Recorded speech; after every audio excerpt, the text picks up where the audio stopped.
Assalamualaikum warahmatullahi wabarakatuh. Hai adik-adik, perkenalkan nama kakak Kak Denny Sadli. Kali ini kakak ingin menjelaskan penjelasan materi fisika tentang efek fotolistrik.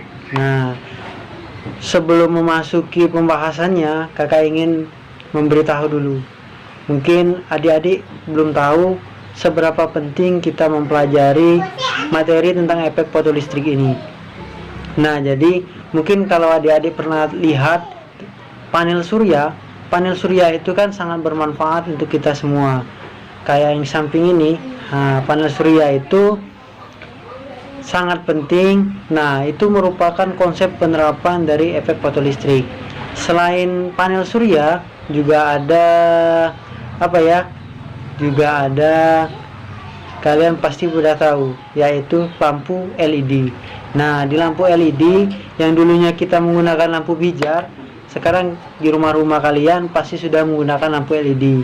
Lampu LED itu juga merupakan penerapan dari konsep efek fotolistrik. Nah, selanjutnya mungkin adik-adik udah nggak sabar ini mendengar materi dari kakak. Jadi yang pertama itu pengertiannya. Jadi pengertian dari efek fotolistrik itu sendiri adalah pelepasan elektron dari suatu permukaan logam ketika disinari oleh cahaya akibat penyerapan radiasi elektromagnetik berfrekuensi di atas ambangnya yang tergantung pada jenis permukaan.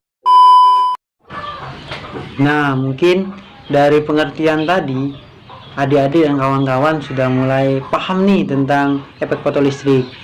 Nah, selain itu juga efek fotolistrik mempunyai beberapa fakta ataupun karakteristik tersendiri. Ya, yang pertama yaitu hanya cahaya yang sesuai yang memiliki frekuensi yang lebih besar dari frekuensi tertentu saja yang memungkinkan lepasnya elektron dari plat logam atau menyebabkan terjadinya efek fotolistrik, yang ditandai dengan terdeteksinya arus listrik pada kawat.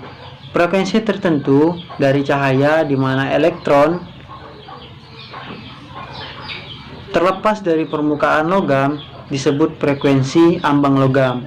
Sedangkan frekuensi ini berbeda-beda untuk setiap logam dan merupakan karakteristik dari logam itu. Kemudian yang kedua yaitu ketika cahaya yang digunakan dapat menghasilkan efek fotolistrik, penambahan intensitas cahaya dibarengi pula dengan pertambahan jumlah elektron yang dilepas dari plat logam yang ditandai dengan arus listrik yang bertambah besar.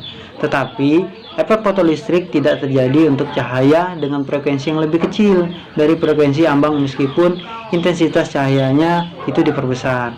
Kemudian yang ketiga, karakteristik dari efek fotolistrik yaitu ketika terjadi efek fotolistrik, arus listrik terdeteksi pada rangkaian kawat segera setelah cahaya yang sesuai disinari oleh plat logam.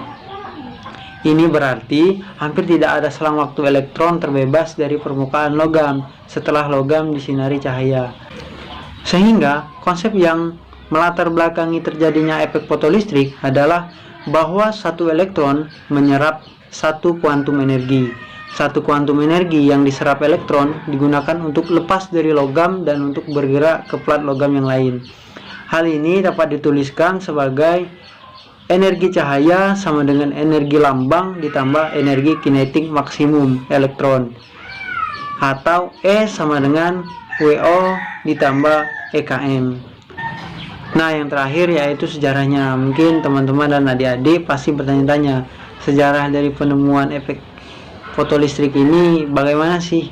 Nah, jadi awal mulanya yaitu sekitar 100 tahun yang lalu itu Albert Einstein membuat sebuah karya besarnya.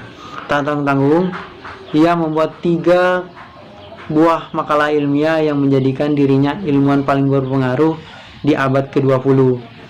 Tahun itu dianggap tahun keajaiban Einstein. Nah, mungkin teman-teman tahunya Bapak Einstein ini termasyurnya karena teori relativitasnya. Mungkin hampir semua orang kenal dengan formula E sama dengan MC kuadratnya. Namun sedikit juga yang mengetahui apa itu efek fotolistrik. yang ternyata ini menghantarkannya menjadi peraih Nobel Fisika pada tahun 1921 kepadanya di bidang sains tersebut. Mungkin itu sedikit penjelasan dari kakak mengenai materi efek fotolistrik. Semangat untuk kalian, semangat belajarnya walaupun dalam kondisi pandemi. Semoga kalian tetap semangat dalam belajar dan tekun dalam belajar. Mungkin itu dari kakak ucapkan ribuan terima kasih. Kakak akhiri, assalamualaikum warahmatullahi wabarakatuh.